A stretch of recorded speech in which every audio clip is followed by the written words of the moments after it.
And now it's time for our regular feature on a Wednesday evening. Colin Peacock joins us for Midweek Mediawatch.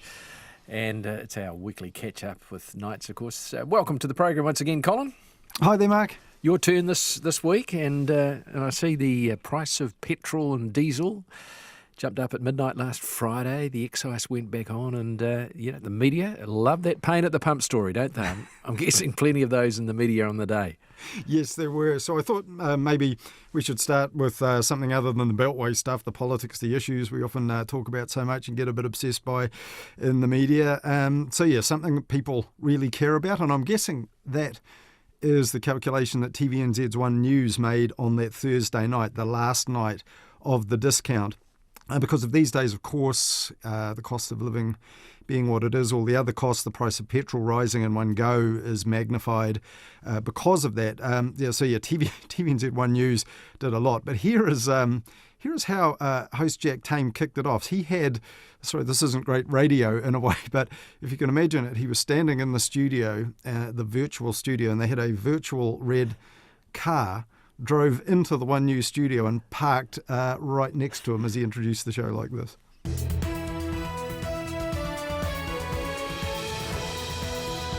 Kia ora, good evening and buckle in. In just under 6 hours' time, we will all be paying more at the pump. The cost of filling up a car like this here is going up.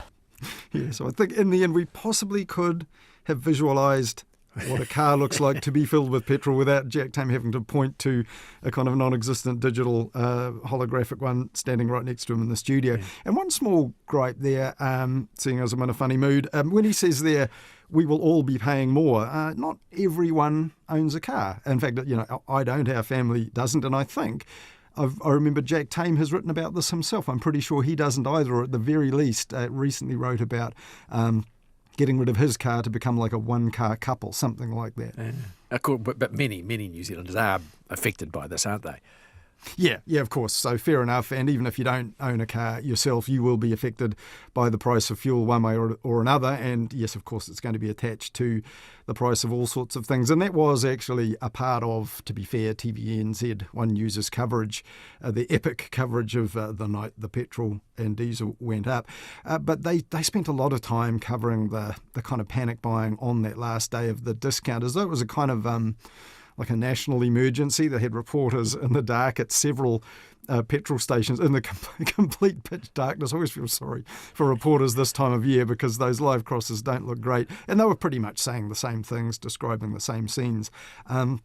But to be fair, the One News team had broadened it out a bit. So they spoke to people, for example, who just had no option but to pay the higher price, people who didn't have the option of public transport. So just as an example of that, reporter Logan Church interviewed a contract cleaner who had all their gear with them, and she was saying, look, I simply cannot take all this gear on the bus. Yeah. And of course she had several sites to go to in a day, early starts, late starts. So for people like that, it was completely legitimate to point out that this is a significant day for them, not high wage earners, and no way of avoiding the cost of it. Better than just, grumpy people in petrol queues. But there was an awful lot of those people in the queues. Here's an example of it. This is the Costco fuel station in West Auckland, which regularly has some of the cheapest prices in our biggest city, and as you can see behind me, the forecourse is just full. And what you won't be able to see is to my left the line of cars and vehicles that are not only lining the street in front of me in a queue, but wrapping round the corner going through another intersection. But of course, Colin, people queuing around the clock and it happening at petrol stations in the dark of the night all over the place, even on a wet, cold night, that is what news is all about, isn't it? Yes, I suppose so, absolutely. But I still don't think that it is an especially typical or rational reaction. It's a bit like people queuing up when there is a big Powerball prize, queuing up for those lotto tickets, in the last couple of hours before the sale, hoping to get that big jackpot. Most people don't do it, but of course the ones who do, stick out. But look, most of the people surely in those queues, and I think in total, if you added them up around the country, it would still just be a handful of people who are prepared to do that on that Thursday night in the dark. Most people will only be saving, $15 or $20, and, just one time. I just don't think. I feel like we've seen this so many times before with the Auckland regional fuel tax and other things coming on. We've just seen these scenes before, and I don't know how far it gets us to play them out every time. And those sorts of discounts from the retailers, etc., supermarkets, they offer them sometimes anyway, don't they, from time to time? Yeah, but I think maybe less so these days. I don't pay an awful lot of attention to that, but I have a feeling that's not so much used to get your old slip in the pack and save or whatever that said if you go and get your petrol this weekend it'll be 20 cents off rather than 6 or whatever. Maybe they don't do that, and maybe that's a sign of the times, because that's all part of it, I suppose, that does need explaining, the retail of it and where all these variables come in. But just because I picked on TVNZ, I feel like I have a bit there too. They weren't the only ones zeroing in on these grumpy people in the petrol queue. So Stuff, for example, under the fairly eye-catching headline, "This country is stuffed," in quotes, reported on a guy called Jason Crew. It said Jason is 7 cars back from the petrol pumps and he's seething. It said ahead of him a man who's already topped up his van, and Stuff spelt who's, W-H-O-S-E. So I'm really getting picky now. He'd already topped up his van. He turned his attention to a series of containers, filling them up to the brim, pausing between each one to shrug his shoulders and say, sorry, to all the waiting cars who, obviously had to wait a whole lot longer. And then the guy in the Holden, Jason Crew, tells Stuff's reporter, this is going to save me about $15 at the most, adding that he's not angry at his fellow motorists. He's angry at what they're being forced to do. This country is stuffed, said Jason, and when you've got people queuing to save a few bucks on gas, it proves it.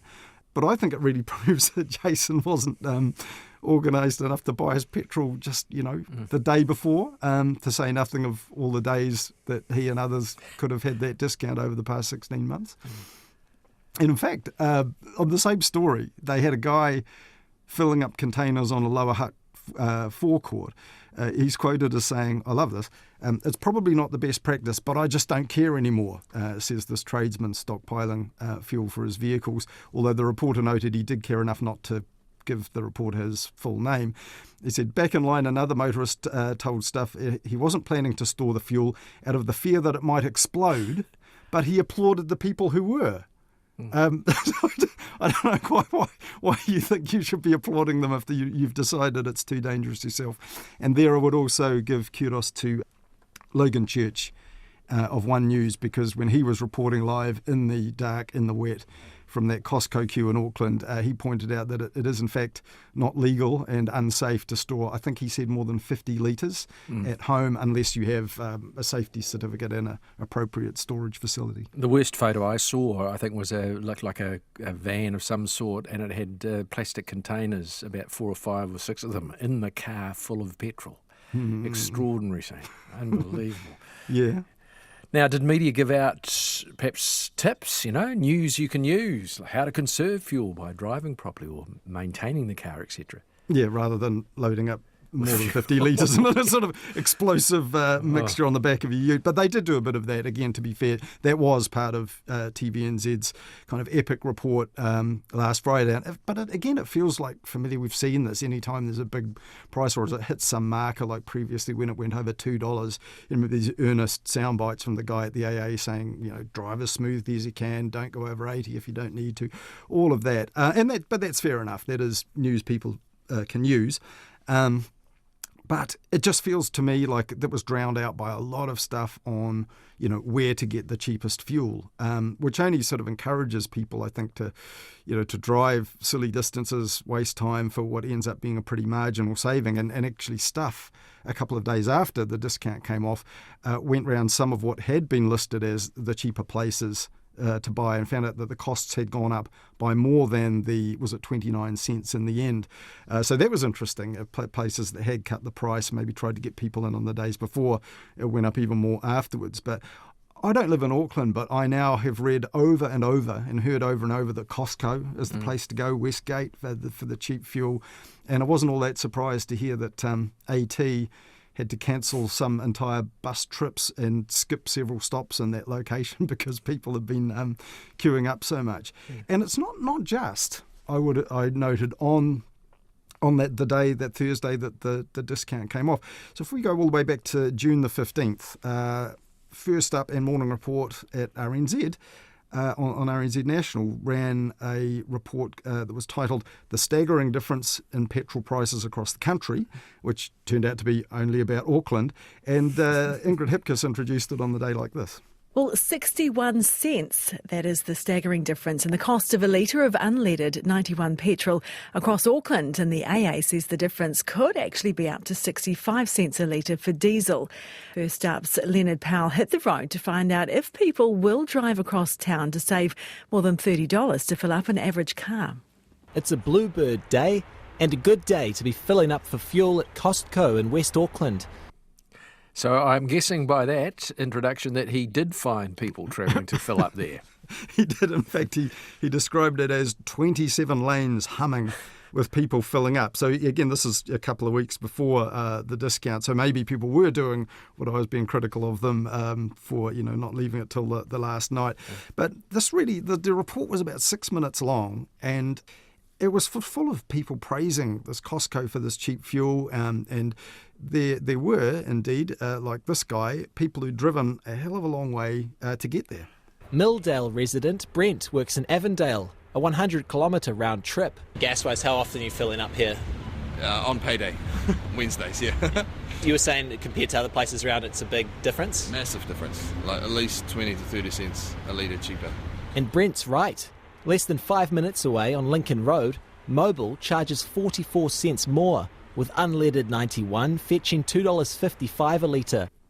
Yeah, so the report just went on and on with like that, comparing also the prices at nearby other stations or in neighbourhoods close by.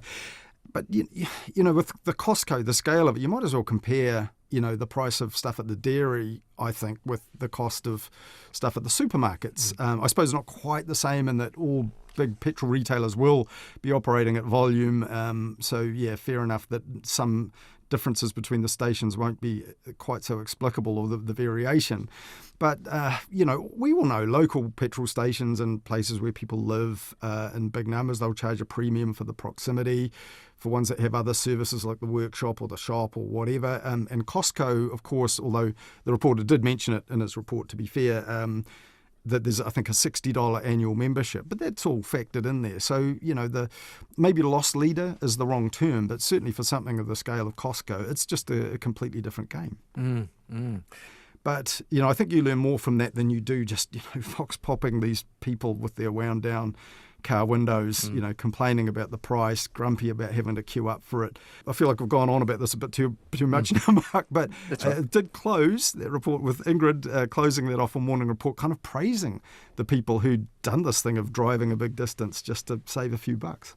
And by our calculations, the cost of filling up your average 50-litre tank at Costco compared to Mobil in St Heliers is $30.50, which is a lot, isn't it? Hats off to those very organised people. My fuel aspirations are limited to just filling up before the light's been flashing for too long, and I freak out thinking I'm going to run out of petrol. Know that feeling too. Actually, can I just add this little piece? You mentioned before who's and the spelling of who's or the pronunciation, whatever. I heard twice, I think it was on One News, say warrant of fitnesses. That's my pet hate, warrant of fitnesses. Goodness. Okay. No.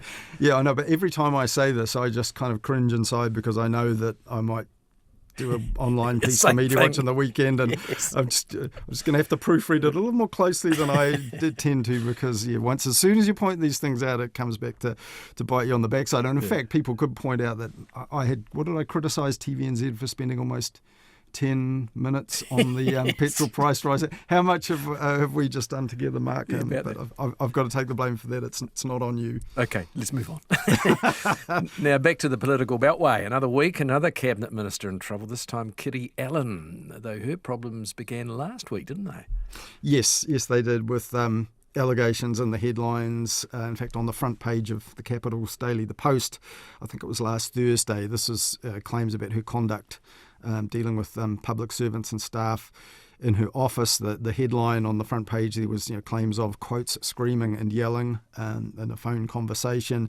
People are probably familiar with that by now. But, there were also, these were allegations that appeared to have been passed on to the media from, either public servants who were unnamed, or possibly from political rivals as well, or a combination of both to make it onto the front page of the paper. But the thing about it was, there have, I didn't do it in the program in the weekend because it felt like a thing that was still developing, and you wondered, having published the scale that they did, the entire front page, you're thinking, is that it? Just this phone conversation and a possible text message that people want to get at that might be a bit incriminating. It felt like they were hinting at something more that may be yet to come. And indeed, that's the problem. A lot of people and pundits then commenting on, something given great prominence by the Post was sort of talking about it in a, where there's smoke, there's fire sort of way, but not really knowing the details. And I think that's kind of continued on through the weekend and even to this point. So have you got examples? What sort of comments are you talking about?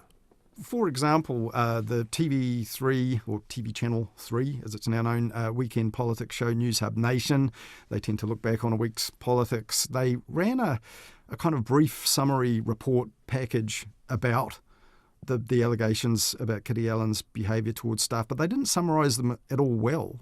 Maybe they just assumed people watching the show would already have known the guts of it from the news reports. So they had various clips of people talking about it in Parliament, or being doorstepped and around a select committee meeting, and the day that Kiri Allan came back to work and talk about it, she returned from leave. So, it was not entirely clear if you were just watching the report what the strength of these claims was. Then they had their regular kind of political roundtable panel discussion discussing all of this, and they started off with one of their guests who was the former minister turned pundit Peter Dunn, who had this to say about it all. Firstly, I don't know whether there's substance or not to these allegations. I think that that's not the point. The real point is the damage they do to ongoing credibility by coming on the wake of other things. But I think what it raises for me, as does the Wood case and even elements of the Nash case beforehand, that frankly there are people who are serving as ministers who don't seem to know what the responsibilities they've taken on actually imply, and don't seem to know how to conduct themselves, whether it be filling in a disclosure form or how you treat staff. And to me, that's the bigger issue than the particularities of what she may or may not have said or the tone of voice she used. Which doesn't really sound very different from the sorts of things other analysts have been saying. Well, no, it doesn't, but that's in a way that's the point. Like so many others, he was saying, look, I don't really know specifically what's gone on here with Kiri Allan or what she might have done in the past in the way of conduct with staff. So then going on to make a whole, assumptions really about how serious it might be and what it signifies. So like a lot of other people, sort of picked on Peter Dunn here, but, it was sort of freighted on to a whole lot of other ministerial transgressions or shortcomings, that have piled up lately. I think the first was Stuart Nash, then Michael Wood that was the form filling out that Peter Dunn was talking about there, or the lack of it, I guess, and disclosure. Jan Tinetti, very different, still a minister, but having to go to the Privileges Committee. And then I think the phrase that Peter Dunn used was the sense of the wheels coming off the chariot. I mean, it just seems a little bit unfair. Specifically to put all that frame on it, given that it hasn't yet been clearly established what it is she's done wrong or what line might have been crossed. How about the way it came out in the media? It was via anonymous claims of her behaviour. The media have been criticised for that. Almost in the same way, people have made assumptions about how the story came out and whether it might have been a bit of a dirty politics element to it. So I guess when you step back, the fact that there was a senior civil servant named Penny Nelson, chief executive of DOC, who had spoken publicly about it. This was to do with a staffer cutting short a secondment in that ministerial office. That, I guess, gave it a bit of weight for the media beyond just these unnamed reports of possibly, raised voices or whatever. That element of it was seized on by Vernon Small, who's a former political reporter for the Dominion Post, who went over to the dark side, as they say, to be a press secretary for David Parker, a government minister. So he drew attention to this in a column that he writes for the Post. He said the nature of the bureaucratic Mandarin is that they would normally rather cut off an arm with a rusty saw than make a public criticism of a minister, even an implied one. And so, he went on to expand upon that, how, public servants, very reticent, reluctant to get involved in any kind of political live argument like the one that surrounds Kiri Allan. But he went on to say, Vernon Small, it does not bode well for Allan. Her career is in the balance. If you're just an outsider reading this and you think, if that's all there is, if there isn't more to come or no formal complaints made, you would be wondering why that necessarily has to be. But there's also, the strong suspicion of some people contacting us at Mediawatch saying, look, the key claims in this were possibly uncovered by political opposition parties, rivals, and released at a time that could be really damaging to the government or taking the shine off the Prime Minister's trip to China, all of that. And Opposition MP Simeon Brown, who has given a lot of sound bites about this, he appeared at a Parliamentary Select Committee review for the Ministry of Business, Innovation and Employment, which was attended by Kiri Allan last week, to raise questions about this text message that has not yet been released. But this was what Kiri Allan said in that Select Committee in response to having these issues raised by MP Simeon Brown. You have OIA'd everything under the sun and you have still yet to turn anything up. Yeah, so, apparently a discussion of this sort of thing took up almost half of the Select Committee time for the review of the ministry. And, really that's a kind of political party issue. So I think the chair of the committee was saying, look, we need to get back on track here, focus on this reviewing of the ministry. The point was made that no, the top-down governance of a minister is part of operational matters, must be discussed, and so on. So, yeah, there are people who think this is a party political thing. Andrea Vance, the journalist who wrote the story for The Post, she's replied to people on social media who are saying, oh, come on, these are historic allegations being dredged up and amplified by the opposition at an awkward time for the government. She says, no, these are not historic. Some of these are quite current, the accounts. It's not historic stuff at all. So, yeah, there's a lot of sensitivity, but for the moment, it's still unclear to me exactly just what the seriousness of this is. And the way a lot of the coverage has gone is projecting forward and making assumptions about how serious it could be. But it's well known that many stories of bad contact have been hidden or buried in the past. A culture that exposes cases, even if they turn out to be not that serious, I guess is better than one that, hides them away. Yeah, that's very true. And of course, we've had, in the wake of the Debbie Francis report into the working culture of Parliament, which was pretty damning. And, we have had senior journalists saying, look, there were things that went on in the past that were buried, silenced, and that isn't good. And in the end, I don't think it helps that so many people are commenting on, what the possible impact of this might be, the political impact, without really knowing either the substance or the sources of the allegations in this particular case. There's one more example of that, actually, that I had to hand.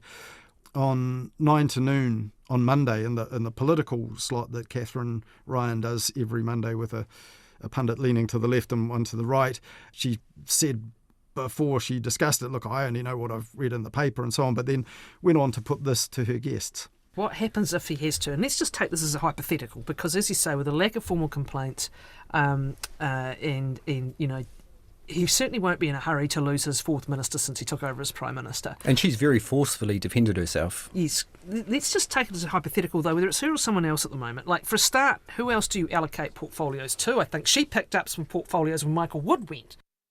Yeah, so there Catherine's really speculating about what would or should happen if Kiri Allan, or then she said any other minister has to go. So I know it's a deep political discussion that they're having there. That's the purpose of it, but throwing forward to what happens if they lose another minister? They're getting very thin, aren't they, and struggling towards an election. I understand all that, but that to me seems really one jump on, given what has been confirmed and reported in public so far. And I guess it goes to show that how big a distraction these stories become, as many people were pointing out. The Prime Minister had just met President Xi of China, the big man, our biggest trading partner. Indeed, and that very point was made on that same News Hub Nation political panel discussion that we heard earlier that Peter Dunn featured on. They all agreed, in fact, that this was a tricky sort of banana skin potential for slip-ups on going to China because the diplomacy's so awkward for Chris Hipkins. But it did make me laugh when Catherine's guest pundit on 9 to noon last Monday, Gareth Hughes, we heard from briefly in that clip just before, reflected on how he believed Chris Hipkins and co had done well on that tricky diplomatic mission to China. He phrased it like this. Yeah, I mean, this is much more important news to the country and even Wellingtonians. And I agree with Ben, he was literally walking a tightrope over shark-infested waters. So, Mark, I have checked, and Chris Hipkins, Prime Minister, was not literally walking on any tightrope over any shark-infested waters, literally, at any point of his recent overseas trip. Okay, well, someone else walking a bit of a tightrope this week, but again, not literally, Wellington's Mayor, Tory Whanau. Again, the Post, the Capital's Daily, another front page entirely filled with another kind of conduct of a leading politician. So on Monday, the headline on the paper was, honest mistake, in quotes, those being the words of Tory Whanau, drunk, in quotes, mayor's behaviour questioned after skipping out on dinner bill. And online on stuff.co.nz, the same story, the headline was a bit different, but actually not much better for the mayor. Mayor Tory Whanau denies waiters claim she was drunk and asked, do you know who I am? Pretty tough to wake up to that in the morning. Yeah, and indeed on Monday morning, so some days after, she appeared on News Talk ZB's Wellington morning show with the local host Nick Mills. I don't know whether that was pre-booked or not. If so, either way, good on her for turning up. And she actually spoke about what it was like to read that in the paper. How's this all affecting you? How did you wake up this morning looking at the paper? What? Yeah, well, I mean, it's always a surprise to see yourself on the front page of the paper. But look, I do want to put this into context. So what was the context? Well, in a nutshell, if you've followed the news about it, she was saying big week of council business and some wins in council with Let's Get Wellington Moving, the public transport plan and reshaping the Golden Mile, etc. So she was letting her hair down on a Friday night, got tipsy, those are her words, or her own description, and that non-payment of the bill was just a misunderstanding. She went to the bathroom, someone else, she thought it had been paid, and by the time that story hit the front page, it had all been sorted out that she realised the bill hadn't been paid. Don't you know who I am, though? It's a great line, that one, isn't it? Yeah, no, that's... Did she say it? Yeah, that's partly the problem, isn't it? I think Gareth Hughes in that same 9 to noon discussion described it as those toxic 6 words or something like that. Yeah, Aaron Gilmore MP, of course, these were backbench MP. We probably wouldn't remember it all if it weren't for him saying that. Now, she's flatly denied that, but it did emerge from later accounts that she was in another pub before that restaurant incident. So it was pretty awkward on that News Talk ZB show where she did a full hour with Nick Mills, and he pushed her very hard on, effectively, just how tipsy were you? Let's just say a little bit merry after a few wines and a hearty meal. Were you dancing? Not there, I wasn't. Were you slurring your speech? No, I wasn't. I was actually having a really wonderful conversation with the table next to me. A group of Americans had just moved to Wellington. And it was a really lovely night. But again, it was just a private dinner with a friend. Were your eyes bloodshot? No. So you didn't fail the test? No, I didn't fail the test. I wasn't wearing makeup. Maybe that's what half the problem was. Yeah, Mark, I don't think it was the lack of makeup that was the problem actually there, but it did make me wonder. That was a funny question. Like, how would you know if your own eyes were bloodshot during a night out? Exactly. The accounts of Wellington politicians on the RAS were always, they featured the likes of, the Green Parrot or Whiskey on Courtney Place or Winston Peters. Indeed. Yeah, sure. And I mean, this point has been made that this... I keep going back to Jane Clifton, the veteran political writer. She wrote a book called Political Animals some years back now, more than 10 years ago. But she reflected on being, when she was young in the gallery during the 1980s, the Parliamentary Press Gallery. She wrote about senior ministers all dining together, taking squads of journalists with them, paying the bill at the best restaurants when there weren't that many in Wellington to choose from, even taking them home in their Crown cars. Guy and Espiner fairly recently wrote about, this is 2008, I think, in the run-up to the election, going out drinking with Duncan Garner and John Key, when I think he was leader of the National Party in opposition, about to go into that election. They were at Wellington's Southern Cross, big boozy evening. You never read any of this stuff at the time. I mean, journalists drinking, no big deal, but when a part of it with the politicians, I don't know if you can do this two ways, just focus on the politicians if they get a bit tipsy. And ZB, that show with Tory Whanau, Mick Mills returned to it on his show today, on Wednesday. And he's really interesting because he is actually, as well as hosting the show, he owns several hospo businesses in Wellington and bars. And on his show today, he raised the privacy issue and said possibly the restaurant in question, faces questions for speaking publicly about Tory Whanau. I've seen politicians this calendar month that I've had to help put in a taxi. They were, they were way far gone than what I saw on the video of Tory Whanau. I didn't ring Georgina Campbell and say, George, I've got a story for you, did I? Yeah, no. Very interesting. Fascinating. Yeah, other MPs this calendar month having to be helped into a taxi. Yes, indeed. Have you got time to slip in a bit about Stuff, the latest update there? Recently, we on RNZ's website reported that Stuff was shaking up its senior editorial levels, and some people who've been with the company for quite a time might be leaving as a result of it. As part of it, they proposed to make the Sunday Star-Times and Wellington's daily paper, The Post, have a single editorship. And at the point that we revealed this, I don't think most of the staff knew about it, but Stuff did confirm to the Herald yesterday that Caitlin Cherry, the editor of The Post, would be leaving the job, so not seeking that joint editor role. And today, Stuff themselves did formally confirm that Tracy Watkins, the current editor of the Sunday Star-Times, will take on that role. So effectively, Wellington's daily, The Post, which they've tried to make more of a national issues and politics-focused paper, will now be a kind of 7-day operation with Tracy Watkins in charge of it editorially, and also the Sunday News. And so that's the change they've made, and they've thanked Caitlin for a contribution because she only started editing the paper in February, I think, and saw through that name change to the Post and that rebalancing of the content. Not long for her to be in charge of the paper, and the statement just says she's moving on to other challenges. Is there another story to be told there? I don't know, but clearly it can't have been part of the plan to appoint her, see through a big change like that, and then not to have the paper available for her to edit, 6 months having later, given her the job, less than 6 months on. Colin, thank you so much. And so you start again now and prepare for a Sunday morning's program, eh? Yeah, there's plenty left over to deal with on the weekend, don't worry. Good on you, and thanks so much. Thank you, mate.